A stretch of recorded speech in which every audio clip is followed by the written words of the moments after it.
नंदुरबार येथे वंचित बहुजन आघाडीचा भव्य जनसंवाद मेळावा उत्साहात संपन्न।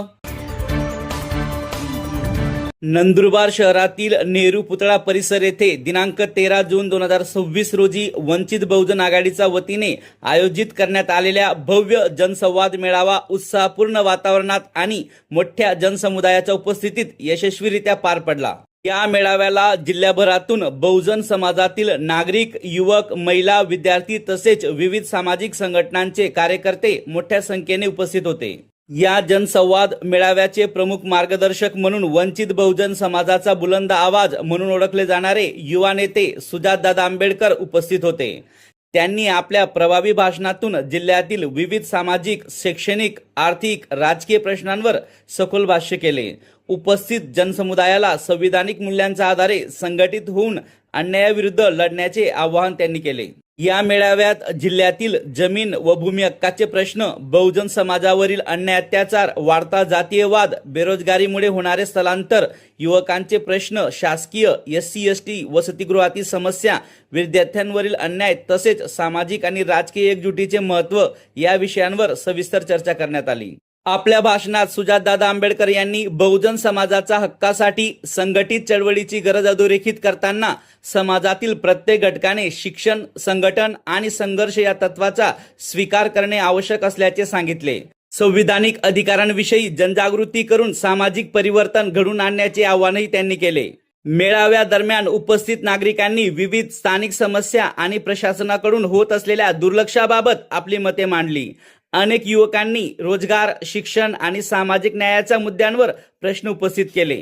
यावर पक्षाच्या पदाधिकाऱ्यांनी मार्गदर्शन करत संबंधित प्रश्न शासनापर्यंत पोहोचवण्याचे आश्वासन दिले।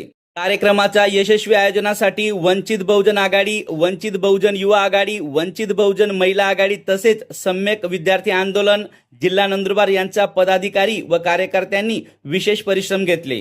कार्यक्रमाच्या शेवटी आयोजकांनी उपस्थित सर्व मान्यवर, कार्यकर्ते आणि नागरिकांचे आभार मानले। या भव्य जनसंवाद मेळाव्यामुळे नंदुरबार जिल्ह्यातील बहुजन समाजाच्या विविध प्रश्नांना एक प्रभावी व्यासपीठ मिळाले असून सामाजिक न्याय, हक्क आणि संविधानिक मूल्यांचा लढ्याला नवसंजीवनी मिळण्याची भावना उपस्थितांनी व्यक्त केली।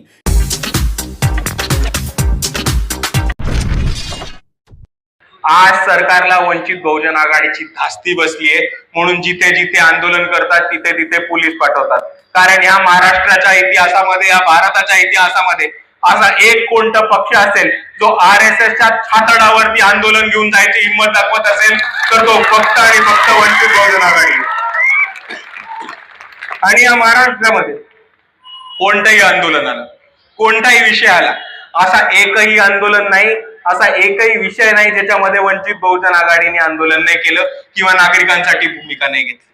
मागच्या वर्षी जेव्हा एवढी मोठी दुष्काळ परिस्थिती आलेली पावसामुळे आणि लोकांचं खूप मोठ्या पुरामुळे आर्थिक नुकसान झालेलं, तेव्हा वंचित बहुजन आघाडी यांनी आंदोलन केलेलं आणि ही मागणी होती की शेतकऱ्यांना पूर्ण त्यांचे एकतर कर्ज माफी करून त्यांना पूर्ण मोबदला देण्यात यावा।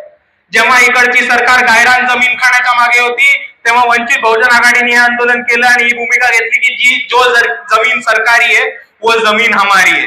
जेव्हा अडाणींनी जबरदस्ती प्रत्येक ठिकाणी स्वतःची वीज मीटर लावून अडाणी इलेक्ट्रिसिटी द्यायचं काम केलं, तेव्हा अडाणीचे मीटर फोडून त्या अडाणीच्या लोकांना घरी पाठवण्याचं काम हे वंचित बहुजन आघाडीने केलं होतं।